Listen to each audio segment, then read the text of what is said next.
Hello again everybody, and we turn now to perhaps the greatest poet of them all, certainly the fundamental poet of European literature, and that is Homer. He has two poems which are ascribed to him. These are called the Iliad and the Odyssey. I'm going to talk a little bit about some extracts from each of those, and today I'm going to start with the Iliad. Now the Iliad is famous as a poem of war and death and glory in battle, but there's a great deal more to it and I hope to show you today that the genius of Homer is not in the glory of his description of death and fighting, but in being a whole lot more sophisticated than that. However, he's a great observer of human emotion and human motivation, and he starts off at the beginning of this epic poem talking about the argument, the human conflict between two great Greek fighters, that is Agamemnon, the leader of the Greeks, and Achilles, the greatest fighter of the Greeks. And this is Homer's observation about the clash of egos. So it starts off, this is just the first 5 lines or so of Iliad Book 1. Sing, goddess, of the anger of Achilles, son of Peleus, the accursed anger which brought uncounted anguish on the Achaeans, and hurled down to Hades many mighty souls of heroes, making their bodies prey to dogs and the birds feasting. And this was the working of Zeus's will. Sing from the time of the first quarrel which divided Atreus' son, the lord of men, and godlike Achilles. So right at the outset of his telling of events in the 10th year of the Trojan War, Homer is careful to observe that this is about human anger, but there's also the will of the gods. And Homer beautifully weaves that world of the gods and the world of men together and describes and explores the tragedy of what happens when those two worlds collide. But then we move on a little and we come to another side of Homer, and this is, in some ways, this is my favourite bit in all of Homer. And it's an intensely moving, intimate description of what happens when Hector, the Trojan hero, on whom the future of his city depends, meets his wife and his baby son just before he goes out of the city to fight in a duel against the Greeks. So Andromache is terrified about what's going to happen, and Hector, as the leading hero, is about to go fight. And so here we go. This is from Iliad Book 6.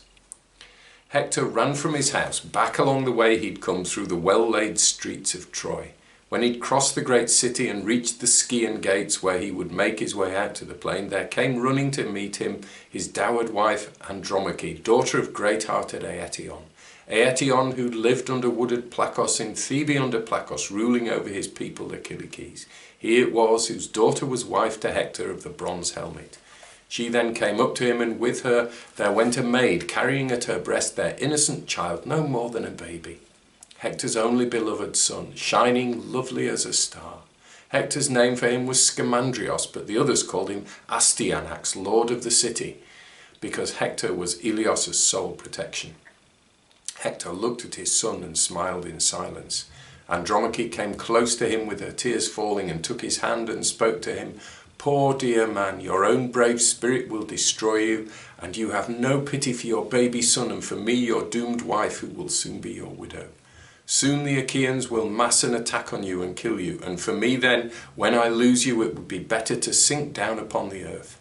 There will be no other comfort left for me when you meet your fate, only misery. I have no father now or honoured mother. And so she goes on and tells Hector, tries to persuade him not to go out and fight. And Hector then replies, Then great Hector of the glinting helmet answered her, Wife, all that you say is surely in my mind also.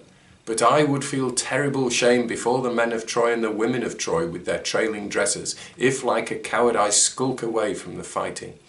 Nor is that what my own heart urges, because I have learnt always to be brave and to fight in the forefront of the Trojans, winning great glory for my father and for myself. One thing I know well in my heart and in my mind, the day will come when sacred Ilios shall be destroyed, and Priam and the people of Priam of the fine ash spear. But the pain I feel for the suffering to come is less for the people of Troy, less even for Hecabe and King Priam and my brothers, the many brave brothers who will fall in the dust at the hands of our enemies, than my pain for you when one of the bronze-clad Achaeans carries you away in tears and takes away the day of your freedom. And you will live in Argos, weaving at the loom under another woman's command, and carrying water from a foreign spring. And people will say, this is the wife of Hector, who was always the best warrior of the horse-taming Trojans when they were fighting over Ilios. That is what they will say, and for you there will be renewed misery that you have lost such a husband to protect you from the day of slavery. But may I be dead and the heaped earth cover me before I hear your screams and the sound of you being dragged away. It's not exactly reassuring stuff from Hector at that point to his wife, who fears that he's going to be killed and she'll be enslaved. But then we get this, and this is the bit I love the best. So speaking, glorious Hector reached out to take his son, but the child shrank back, crying against the breast of his girl nurse, terrified at the sight of his own father, frightened by the bronze and crest of horsehair as he saw it nodding dreadfully from the top of the helmet. So the baby doesn't recognize his daddy at that point because he's not his daddy. He is the armed man. He's the armed warrior going out to fight. Homer continues, his dear father and his honoured mother laughed aloud at this, and glorious Hector took the helmet straight from his head and laid it gleaming bright on the ground.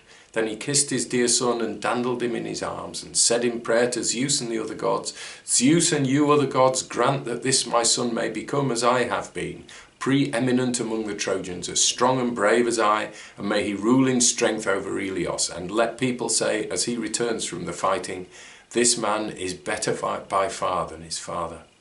May he carry home the bloody spoils of the enemy he has killed and bring joy to his mother's heart. So speaking, he placed his son in his dear wife's arms. She took him to her centred breast, smiling with tears in her eyes. Her husband saw the tears and was moved to pity. He stroked her with his hand and spoke to her, saying, poor wife, please, please do not let your heart be too distressed. No man will send me down to Hades before my fated time.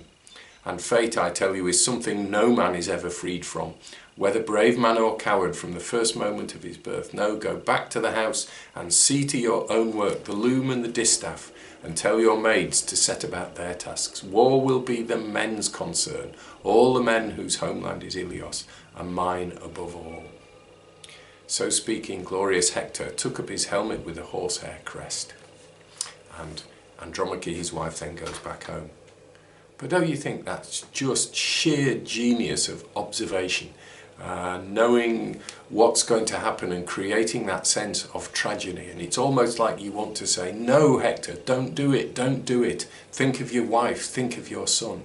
And that beautiful moment where Hector puts his helmet on and becomes no longer the daddy to his son, and he just becomes just the arm, he's masked by the armour and the helmet. Beautiful, beautiful writing. Absolute genius poet.